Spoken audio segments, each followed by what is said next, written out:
By his senior year, Eli's leftist essays were notorious. In English class, the students were tasked with writing about patriotism. Eli's essays were a scorching critique of American imperialism. "You're going to get yourself in trouble," Mrs. Ritter said as she handed his essay back, her eyes glinting. "Trouble's better than silence," Eli replied.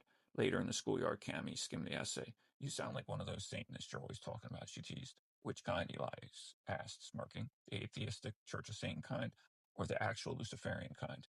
Cammy rolled her eyes. "I don't care. The point is you're obsessed with rebellion." "Not rebellion for its own sake," Eli said. "For truth." Eli found him stuck in the friend zone with Cammy almost from the start, and he stayed there for months. She laughed at his jokes, leaned on him for advice, and made him feel special, but she didn't seem to see him as anything more. Then his best friend Tino swooped in and started dating her. Tino wasn't particularly tall, just an inch or two shy of average, but he carried himself with a confidence that made him seem bigger. His wiry frame, messy dark hair, and cocky grin gave him a scrappy magnetic energy. He liked to tell people his uncles were connected Italians, and while Eli never knew if it was true, Tino's smooth-talking bravado made it easy to believe. In retrospect, Eli realized much of Tino's swagger was probably just bluster, but back then it felt real and undeniable.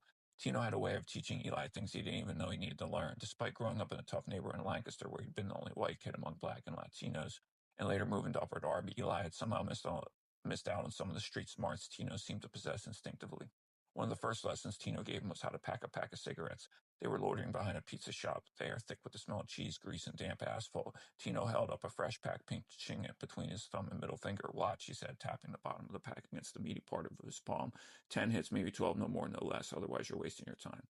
Eli tried awkwardly at first, fumbling the pack so badly it almost hit the ground. Tino snorted. "Not like that. Loosen up. Let it slide a little." He demonstrated again, the motion smooth and casual like it was second nature. Eli practiced until he got it right, and soon the sound of cigarettes being packed became part of the rhythm of his life, tied forever to the memory of those afternoons. Tino also showed him how to handle cash like a pro. "It's all shorthand," Tino explained one day after school, holding up a crisp $20 bill. "This is a 2, a 10 is a 1, and a 50, that's a 5. His uncles were part owners in a string of grocery stores, and Tino worked at one after school. He flipped through the bills with the speed and ease of someone who handled money all the time. Eli practiced until he could count like that, to a skill that would come in handy later, first selling weed and later working as a pizza delivery driver.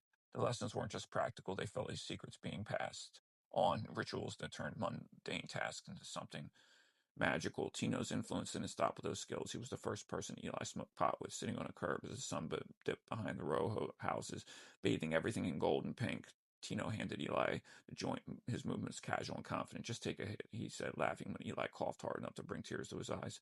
That night, Tino showed Eli how to roll a joint, though Eli later surpassed him in skill, becoming an expert at rolling blunts.